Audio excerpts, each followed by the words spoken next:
Este texto de Isaías es un texto en donde es repetido en el Nuevo Testamento, donde Jesús hablaba que el Espíritu del Señor estaba sobre él. ¿Recuerdan? Jesús llega un momento a la sinagoga, abre las Escrituras y empieza a compartir de este texto. El Espíritu de Jehová, el Señor, está sobre mí porque me ungió Jehová.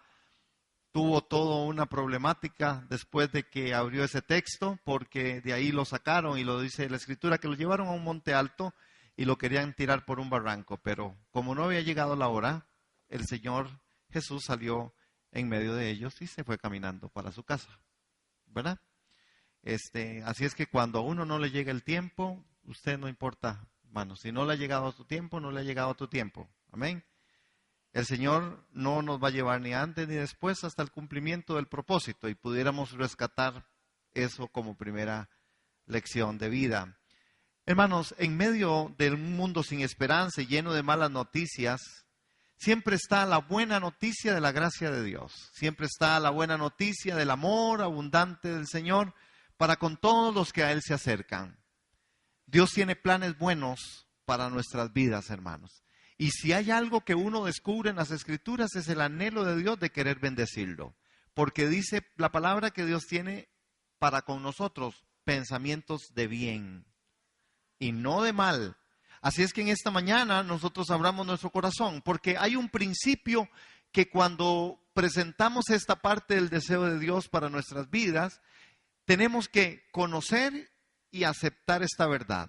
Aquí hay un problema de fondo cuando a veces nosotros no logramos tener este principio trazado dentro de nosotros, conocer y aceptar esta verdad. ¿Cómo nos cuesta a los cristianos a veces conocer verdades y aceptar las verdades? Porque como la vida cristiana ha trascendido de muchas formas, como ha habido un muy mal manejo a veces en muchas áreas, en diferentes formas, llámese en espacios de pedir, o en espacios de ayunos, o en espacios de sanidades, o en espacios de ministraciones. Y a veces ha habido un mal manejo. Entonces, a veces las personas nos hemos vuelto resistentes a ciertas cosas con respecto a lo que es, por ejemplo, lo que Dios quiere hacer con nosotros. Dios quiere bendecirnos. Pero ¿cómo nos cuesta creerlo? Porque a veces, como se ha manoseado tanto el tema de la bendición de Dios, nosotros entramos siempre por ese capítulo. Pero yo sí quiero que nosotros rescatemos la verdad de Dios, y que el Jesús de la Biblia es el Jesús que se presente, y que la palabra de Dios sea la que corra en medio de nosotros, sin temores, hermanos, sin ningunos prejuicios. ¿Por qué? Porque Dios sí quiere trabajar con nosotros. En 61, verso del 1 al 3, la Escritura nos habla a nosotros con respecto 61, capítulo 61, y vamos a ir del verso del 1 al 3. Dios desea ungir tu vida, versos del 1 al 3. Es decir, cuando hablamos de ungir, hablamos de Cristo en ti. ¿Ok? Eso es realmente ungir. El ungido vive en ti. El ungido es Cristo. Unción no es una cosa. Unción es una persona, es Cristo en ti. La unción del Santo está en ti. Cristo es nuestra unción. Pero leamos versos del 1 al 3. El Espíritu de Jehová, el Señor, está sobre mí, porque me ungió Jehová. Me ha enviado a predicar buenas nuevas a los abatidos, a vendar a los quebrantados de corazón, a publicar libertad a los cautivos y a los presos apertura de la cárcel, a proclamar el año de la buena voluntad de Jehová y el día de venganza del Dios nuestro, a consolar a todos los enlutados, a ordenar que los afligidos de Sión se les dé gloria en lugar de ceniza, óleo de gozo en lugar de luto, manto de alegría en lugar de espíritu angustiado, y serán llamados árboles de justicia, plantío de Jehová, para gloria suya. Hermoso este texto, hermanos. Una gran necesidad de cada cristiano es vivir con la unción de Dios sobre su vida. Pero como les decía antes, hermanos, como se ha manoseado tanto y a veces hemos puesto formas que no son las formas correctas, entonces se habla de que, wow, qué unción tiene esa persona. Es decir, ¿qué estamos tratando de decir con que qué unción tiene Carlos? ¿O qué unción tiene Angie? ¿O qué unción tiene Ernesto? ¿O qué unción tiene? ¿Qué es lo que realmente nosotros entendemos como que qué unción tienen? Porque si nosotros estamos trazando bien las escrituras, estamos diciendo, wow, Cristo en Carlos se mira de una forma efectiva, o en Angie, en Ernesto, en Vivian, en todos. Si estamos hablando de eso, si estamos hablando de unción, pero pareciera que a veces, hermanos, yo escucho y entonces hay hombres ungidos y hombres no ungidos.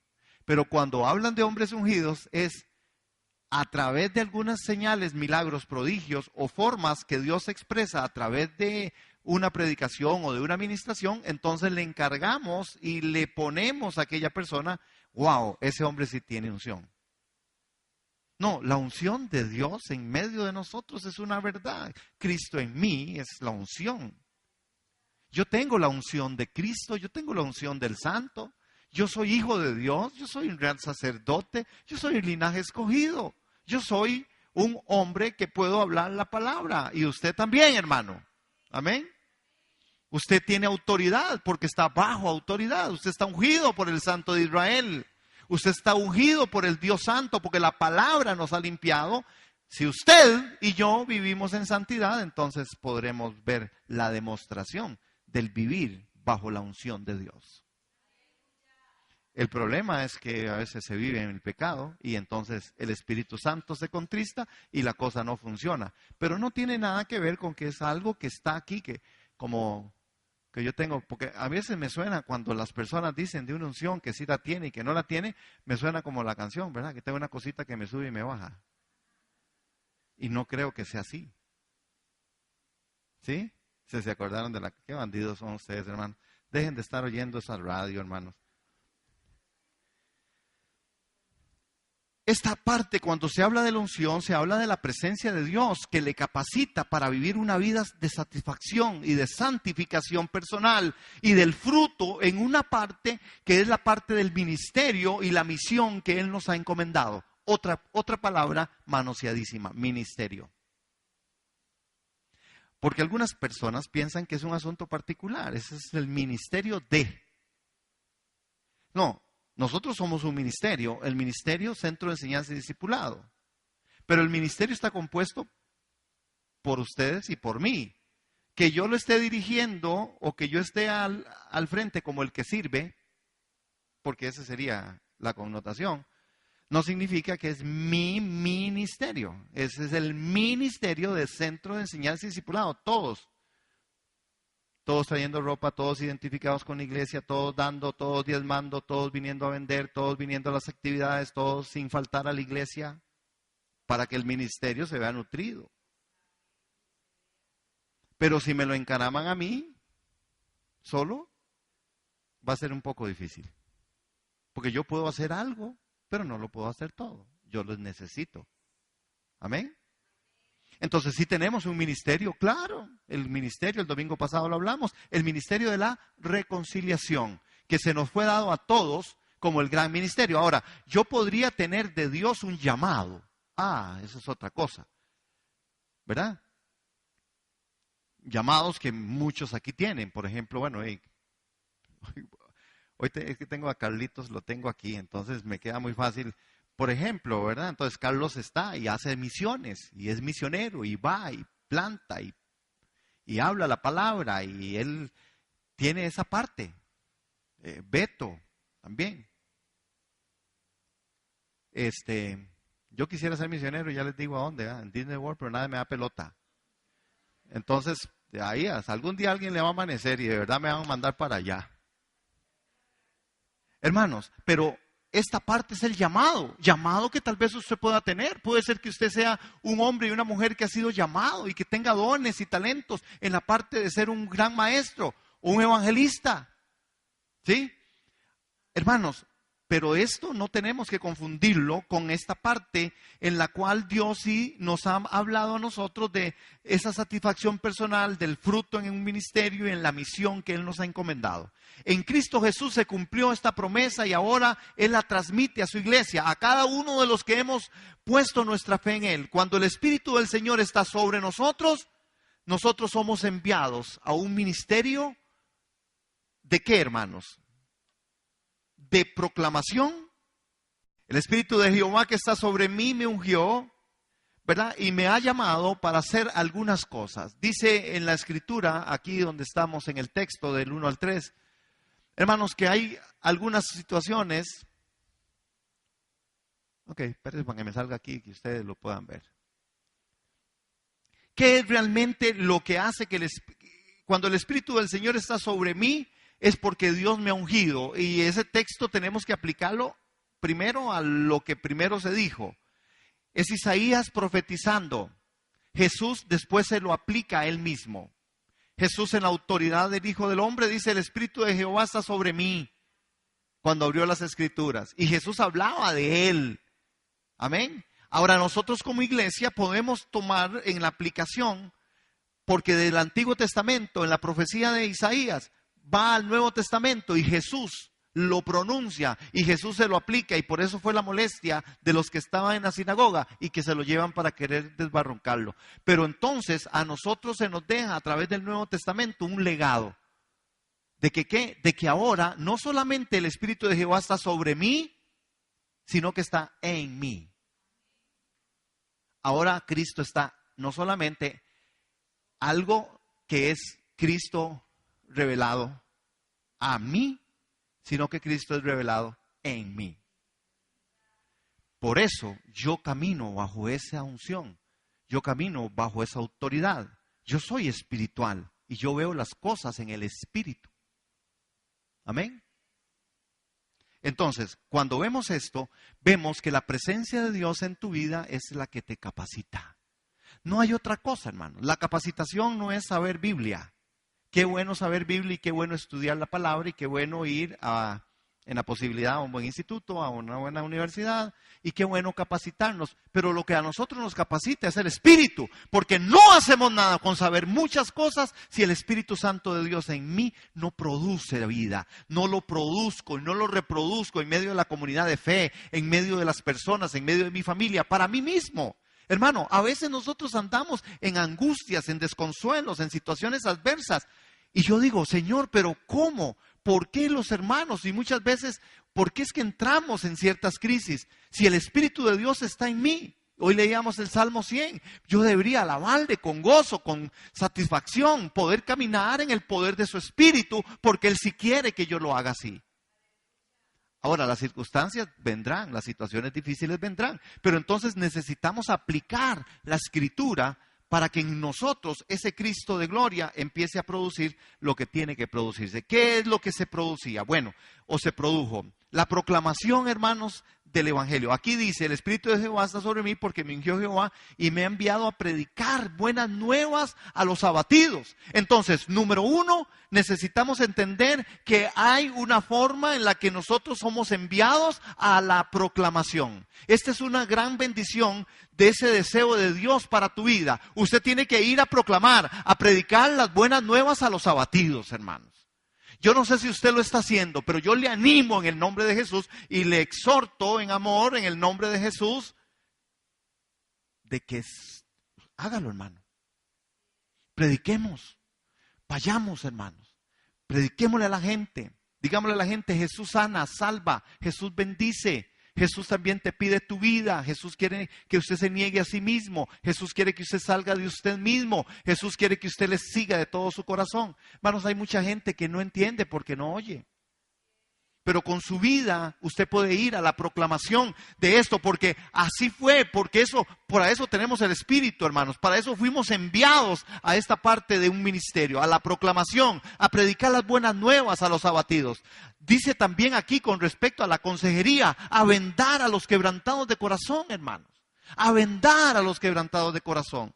Usted tal vez tiene a la par suya a alguien que está quebrantado en su corazón, hermano, que está pasando dolor, está pasando angustia, está pasando circunstancias adversas, algún tipo de enfermedad, hermano, o está pasando algo. Bueno, usted tiene la unción de Dios para aconsejar conforme a la Escritura y venir de verdad delante de Dios y hacer el trabajo que Él nos está encomendando. Amén. Una de las particularidades de la iglesia, y yo lo entiendo desde otra perspectiva, desde la parte pastoral, pero es que sí hemos profesionalizado mucho. Porque es verdad también que a veces no todos logramos ensancharnos en lo que tenemos que encajonarnos, hermanos. Por ejemplo, les estoy diciendo, hermano, sí, usted puede aconsejar, pero usted debería instruirse de cómo aconsejar. Porque hay personas que aconsejan según su propio corazón. Y el día que usted no aconseje conforme la Biblia, su consejo no es sano.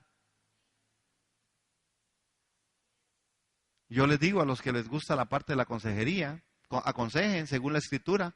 Pero para aconsejar según la Escritura, usted no solo tiene que conocerla, tiene que vivirla. Si no es como cuando usted se para delante de alguien que le está diciendo, ¿qué tal si usted va al nutricionista, verdad? Y usted encuentra a un nutricionista de esta forma, así, redondito por todo lado, y le dice al nutricionista, vea, usted lo que tiene que hacer es bajar de peso. Yo me le muero de risa. Y entonces le tendré que decir, sí, voy a hacerlo como usted lo está haciendo. Es que no hay autoridad. No hay autoridad en donde no se camina y se trasciende en las Escrituras. Si usted no aconseja conforme a la Escritura, no aconseje, hermano. Si usted no lo está viviendo, no se lo repita a nadie. Usted queda desfachado, hermano. Si usted no está listo a morir a sí mismo, tomar la cruz y negarse, no se lo diga a otro como el estribillo. Porque suena, hermano, la gente se da cuenta. Y el diablo anda detrás de esos. Y entonces se meten en engaños. No, hay alguien a la par suya que necesita consejo. Que lo mire a usted y de verdad usted sea una inspiración para cambiar, que esa persona pueda decir, no, yo puedo ver a Jesús en esta persona. Por eso es que a veces los papás y las mamases, dijo el otro, ¿verdad? Se ven en un conflicto, porque a veces están diciéndole o estamos diciéndole a los hijos algo y los hijos se vuelven a ver y dicen, hello. Es decir, ¿de qué me está hablando? Tiene que cuidarse. Usted no puede comer eso. Y estoy con más o menos así, con un pedazo de queque, con helados de este vuelo, full Coca-Cola. Usted debería cuidarse porque usted está muy joven y yo estoy comiendo aquello, hermano. Joven, ¿qué me está diciendo a mí? Sí, me voy a entender. Muy gráfico. Consejería, aconsejar, la liberación. Vean, hermanos, ¿qué es lo que dice? A publicar libertad a los cautivos y a los presos, apertura de la cárcel. Hermanos, yo me he encontrado que hay más presos afuera que adentro. Y eso que está lleno en la cárcel. Hay un montón de gente maniatada aún en misma iglesia. Están, hermanos, así herméticos. No se mueven. Usted no los mueve en la alabanza. Usted no los mueve en la predicación. Usted no los mueve en la intercesión. Usted no los mueve en la oración. Están presos. Son presos de sus pensamientos. Son presos de sus prejuicios, de sus preceptos. Hermanos, necesitamos ser libres. Y para eso necesitamos al Santo. La presencia de Dios en tu vida te capacita. Quisiera repetirle eso ahí al hermano que está a la par. Dígale, la presencia de Dios en tu vida es la que te capacita. ¿Qué más dice este texto, hermanos? Parece que yo voy a estrenar una cosa aquí que hace días me dice. La proclamación, predicar las buenas nuevas a los abatidos, la consejería, a vendar a los quebrantados de corazón, liberación, a publicar libertad a los cautivos y los presos, apertura de la cárcel. Hermanos, pensémoslo, piénselo, eso es una responsabilidad de nosotros como iglesia. Eso es lo que nosotros como iglesia tenemos que hacer.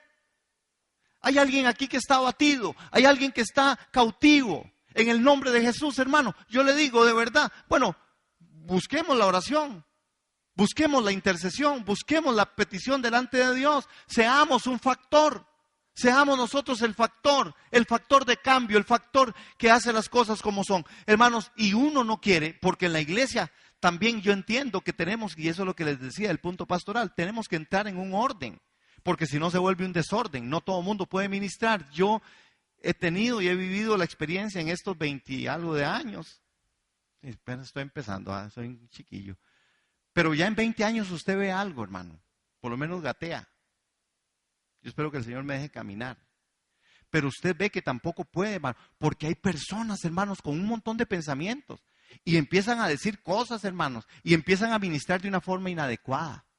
Pero sí tenemos que entrar entonces en la Escritura y saber qué es una ministración. ¿Cómo puedo ministrar a la liberación y publicar libertad a los cautivos y a los presos la apertura de la cárcel? Cuando yo me meto bajo la voluntad de Dios y cuando yo afino mi espacio y yo afino mi vida con respecto a Dios y cuando yo estoy ahí sumergido en el río de su Espíritu, entonces empiezo a proclamar ese año de la buena voluntad. En el texto de Isaías, en la profecía, tenía que ver con un tiempo de una fiesta, pero para nosotros hoy tiene que ver igual, hermano, con algo que de verdad es de alegría. Digámosle al mundo cuál es la buena voluntad. Ese es el año agradable para usted. Pero ¿cuál es el año? ¿Qué significa el año agradable? Bueno, el de la buena voluntad de Dios para su vida. ¿Qué es lo que Dios quiere? La buena voluntad de Dios para usted es buena, agradable, es perfecta. Pero se vuelve buena, agradable y perfecta cuando yo la asumo en medio de mi situación. Se vuelve agradable, buena y perfecta cuando yo en medio de la circunstancia adversa le digo: Señor, sé que estoy contigo y tú estás conmigo. No lo entiendo, me duele. Sí, Señor, esto no lo logro comprender, pero Señor, yo voy a proclamar como palabra profética que este año será el año de la buena voluntad para mi vida. Y para la vida de mi familia, y para mi corazón, y para lo que yo esté viviendo. Hermano, se vale, porque la voluntad de Dios es buena, es agradable, es perfecta, y proclamarla es un asunto de decirla. No solo porque la digo, es porque me va a suceder, es porque cuando yo lo proclamo, dice que con el corazón creo, pero con la boca confieso. En el texto es a Jesús, pero en este texto es la Escritura. Con el corazón, y por eso dije en la primera parte, es un asunto de creer. Y es un asunto de conocer la verdad, pero creerla y aceptarla, hermano. Usted puede aceptar que puede sobre su vida hablar la palabra. Pero como esto también se ha tergiversado, y a veces parece un ritual, la gente diciendo, y se usó mucho en la parte con la superfe, no confíes eso, no diga eso, hermano, no, confiese eso y confiese esto. Hermano, no funciona así. Funciona sobre el orden de Dios, sobre la buena voluntad de Dios. Dice que también aquí la Escritura que nosotros hemos sido en ese texto llamados, hermanos, para hacer algo que es la consolación, a consolar a todos los enlutados, a consolar a los enlutados. Es decir, que nosotros logremos de verdad entender que hay procesos en la vida de personas que han perdido cosas. Hermanos, la parte del luto es algo interesante que también en algún momento estuve trabajando con respecto a Jesús, como en el proceso de Jesús de ese viernes, jueves, viernes, sábado. Hermano, y hay un proceso de verdad de luto, de duelo, porque Jesús sí sabía lo que iba, porque Jesús sí sabía qué era lo que iba a acontecer. Pero nosotros hemos sido llamados a hacer consuelo. Consuelo Herrera.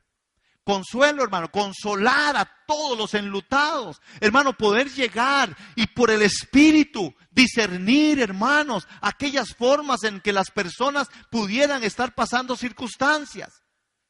Uno de los grandes enredos que se ha hecho es con respecto a la parte de la palabra profética y la palabra de ciencia. Yo pienso más que hay mucha gente con palabra de ciencia que con palabra profética, pero bueno.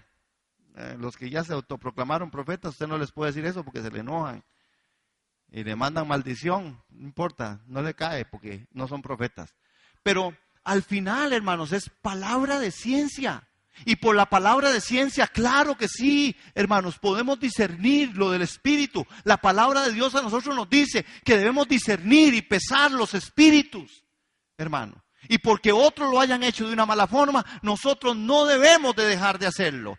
Hay que hacerlo con responsabilidad, hermano. Porque si yo llego y le digo a mi hermana, es que el Señor me mostró esto, que yo esté dispuesto a pagar el precio. Que yo esté dispuesto a que me reciban esa palabra o que no me la reciban. Que esté dispuesto a caminar con esa persona. Y que esté dispuesto a que me digan, no, vamos a hablar con el pastor porque usted está chocho, y que usted diga, bueno, entonces sí, que no se vale, hermano. Decir, no, es que yo le dije, pero yo no sé, ella no entendió, si entendió, no mejor. Y se hace un cuento y un chisme, hermano. No, como palabra de ciencia, yo le puedo decir, hay algo por lo que ustedes y yo tenemos que orar. Se llama identificación. Nosotros necesitamos identificarnos, hermanos, no solo con la obra de Cristo, sino con la iglesia local.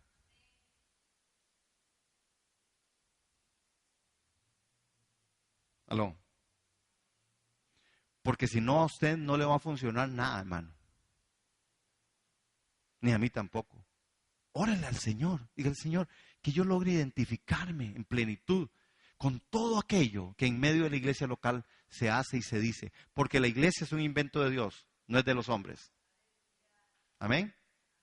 Y por eso la proclamación, la consolación, la impartición, hermanos, vea que este texto está hablando de esa impartición, ordenar, mandar, a ordenar que los afligidos de Sión se les dé gloria en lugar de ceniza, óleo de gozo en lugar de luto, manto de alegría en lugar del espíritu angustiado. Hermano, y me quedo con la última frase, el espíritu angustiado. Hermano, el espíritu angustiado, ¿cuántas veces nosotros en medio de las circunstancias, nuestro espíritu es un espíritu angustiado? El espíritu angustiado, hermanos, es aquello que no está bien con nada. Hermano, usted tiene el Señor, tiene la palabra, tiene la iglesia, pero hermano, en usted empieza a hacer zozobra cualquier cosa, hermano. Cualquier cosa nos saca, cualquier cosa nos desestabiliza. El espíritu se angustia y no se angustia, hermano, por causa de pecado, se angustia a veces por causa de que yo no logro comprender qué es lo que yo debo hacer. Pero para eso está el Espíritu Santo, para eso tenemos a Cristo en nosotros, para eso tenemos la unción, para que la impartición, ordenar, mandar, a ordenar que a los afligidos de Sión se les dé gloria en lugar de ceniza, óleo de gozo. Hermano, ¿por qué yo ando tan triste? ¿Por qué ando tan aburrido? Si yo soy un creyente, si yo soy un cristiano rescatado de la vana manera de vivir, si yo soy un hijo de Dios, si yo soy un hombre vencedor en Cristo Jesús, si Él pagó el precio por mí, el gozo del Señor es mi fortaleza. Hermano, pero a veces andamos de verdad con el espíritu angustiado y no hay satisfacción, hermano. Hay gente que no se siente satisfecha con nada. Con nada, hermano.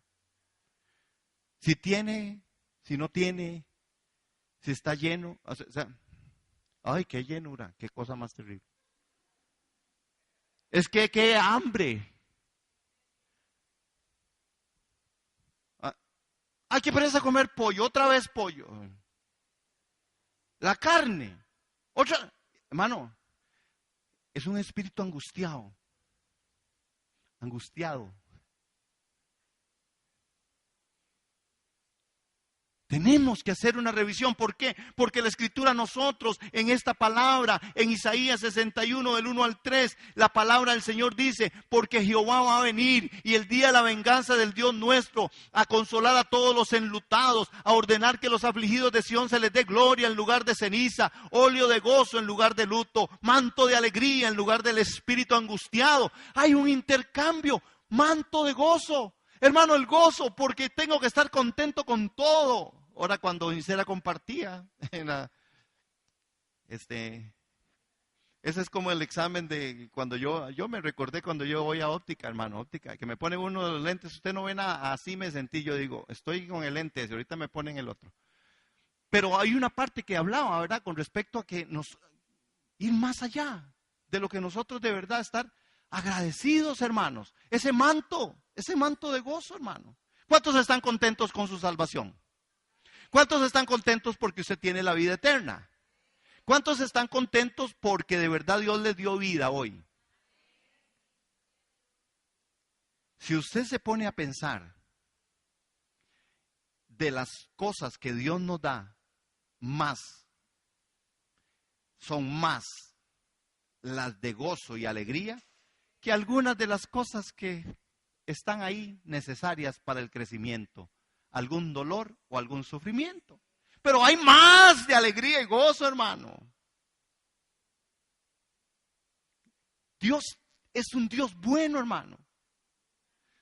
¿Cuánto gozo hay en medio de nuestro corazón? Por eso necesitamos que la impartición, que ese ordenar, que ese punto, hermanos, de verdad trascienda en medio de nosotros. Ok. Número 2. Desde los 4 deseos, el segundo deseo de Dios es, ¿cuál es el primero, hermano?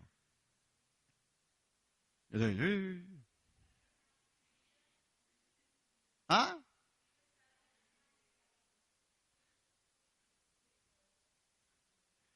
¿Qué dijeron? Dios desea ungir tu vida. Dios desea que Él sea en ti lo que realmente desarrolles y vivas en medio del mundo. Número 2, Dios desea restaurar tu descendencia. Dios desea restaurar tu descendencia. Esa es una palabrota. Sí, es una palabrota, ¿no? Hermanos, la restauración de nuestra descendencia. Pero nosotros tenemos que empezar a plantearnos verdaderamente que la Escritura dice que nosotros tenemos que creer y confiar en el deseo del corazón de Dios, porque desde el Antiguo Testamento, esta palabra en el Nuevo Testamento es una realidad también, hermanos. No solamente es el texto profético de Isaías, de que Dios quiere restaurar la descendencia. En el Nuevo Testamento, cuando Jesús proclama y Jesús vino.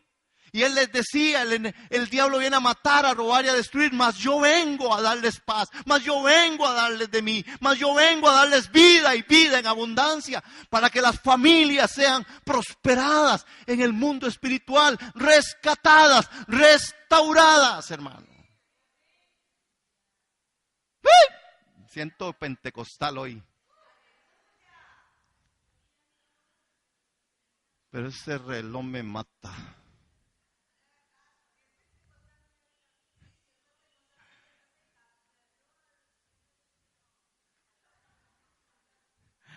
Así dice el Señor, que se mueran de hambre todos los que están aquí. Yo no termino hasta las 4. Una de las cosas más extraordinarias que ocurren en la vida del nuevo cristiano, hermano, es que Dios corta con las raíces del mal heredado de nuestros antepasados. Eso es una verdad, pero otra vez, hermano, se ha manoseado. Y cuando se manoseó la famosa forma de que llevaban a la gente, hermanos, y que les hacían ¿verdad? Toda esa parte parecía más una limpia que usan los brujos que cualquier otra cosa. Pero, no tanto la parte de liberación, pero sí se usó y se malusó. No que no está mal, no que esté bien, está bien. Hay cosas que están bien, que tienen que ver con esa otra parte de la sanidad interior. Eso es verdad, hermano.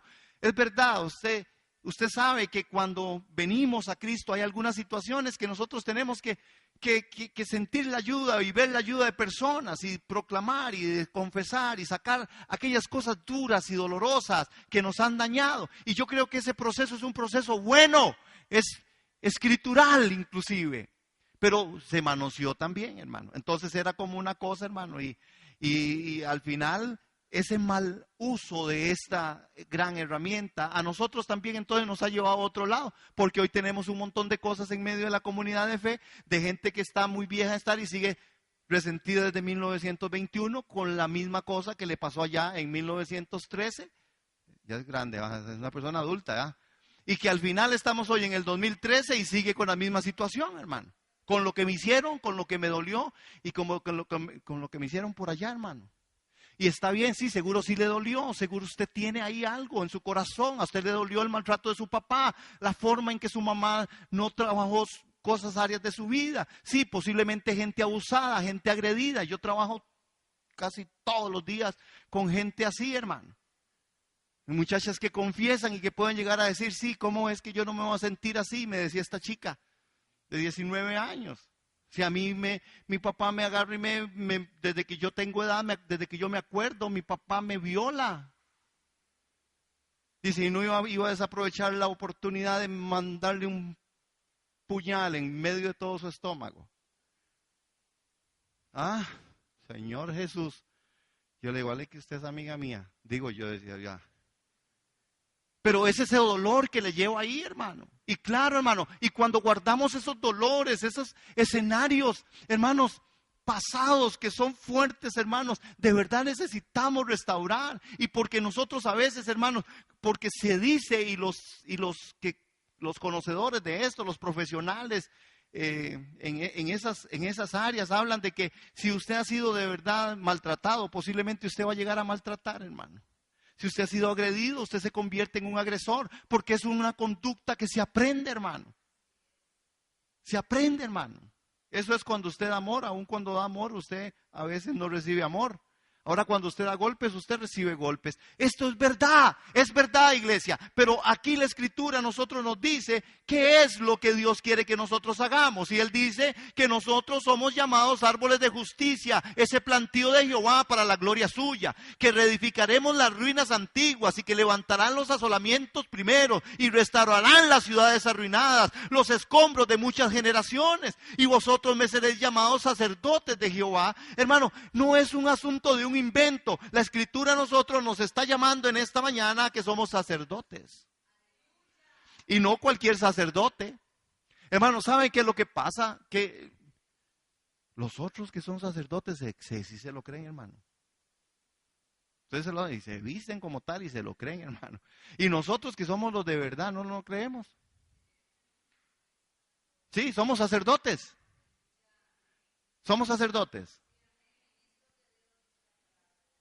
Hermanos, Dios nos hace su huerto, una nueva generación y serán llamados árboles de justicia. Dios nos hace su huerto. Somos una nueva generación.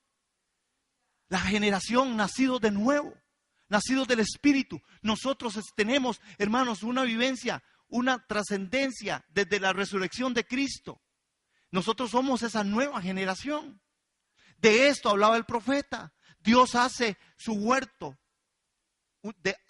Dios nos hace su huerto, una nueva generación. Así estaba proclamado desde el principio. Y así fue, hermanos, como Dios hablando a través de los profetas y de los apóstoles y ahora a través aún de los padres apostólicos. Hermanos, así fue como Dios fundó todas las cosas. Nosotros somos su nación, somos su sacerdocio, estamos para restaurar a estas familias, estamos para restaurar a las familias, estamos para restaurar, hermanos, aquellas ciudades arruinadas, a los escombros de muchas generaciones. En nuestro núcleo familiar, hermano, usted tiene y yo que proclamar y pararnos duro. Revisemos a nuestros hijos. ¿Por qué hay el núcleo familiar hay tanta descomposición? ¿Por qué hay tanto dolor? ¿Por qué hay tanta angustia? ¿Por qué hay tanto pleito? ¿Por qué? Ustedes saben que estoy hablando, ¿verdad, hermanos? Ahí no se toleran.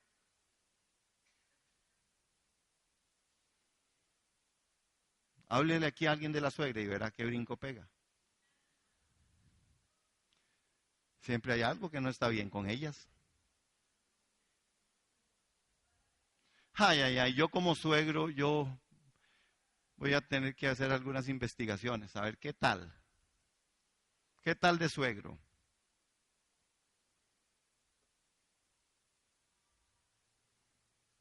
Al Chinito lo tenemos dando un curso largo allá para que venga preparado para cómo amar a los suegros, se llama. Dios nos hace un huerto nuevo, una generación nueva y serán llamados árboles de justicia, plantío de Jehová para gloria suya. Hermanos, redención de todo lo pasado. La redención de todo lo pasado. Reedificarán las ruinas antiguas y levantarán los asolamientos primeros y restaurarán las ciudades arruinadas, los escombros de muchas generaciones. Piensa en tus generaciones. Aquí hay gente que tiene más de una generación, ¿sí? 2, 3, abuelos, bisabuelos. Y hay que restaurar, hermano. Y cuando hablamos de restaurar, no estamos hablando de hacer algo cuando ya llegó a la crisis el adolescente, el joven, el niño, el nieto. No, hermanos, desde que nace y empezar a trabajar ciertas cosas. Yo sé que la gente que es abuela o abuelo necesita reconocer y ver y empezar a ver cómo restauro aquellas cosas. Y cuando usted ha perdido algo en su vida, usted tiene que saber cómo también usted va a ser restaurado y es restaurado. ¿Por qué? Porque usted va a levantar asolamientos primero, restaurarán las ciudades y los escombros de muchas generaciones. Si usted ha perdido algo en su vida, yo le digo en el nombre de Jesús en esta mañana, hermano, usted tiene tiempo de restaurarlo hoy. Sus hijos no están perdidos. Eso es lo que el diablo quiere hacerles pensar, pero no es cierto. Póngase sobre sus rodillas en el nombre de Jesús y clame al Señor y Él en tu tiempo hará. Es que yo lo he hecho y mira qué difícil. Ya el Señor no, el Señor. Usted no maneja el tiempo del Señor. Usted haga lo que a usted le toca hacer como ministro, como sacerdote. Párate en tus rodillas por tu familia. Póngase en sus rodillas por sus nietos. Hay una restauración, hay una redención de todo lo pasado, aún de tu vida. Porque hay gente que vive todavía ligada con el pasado.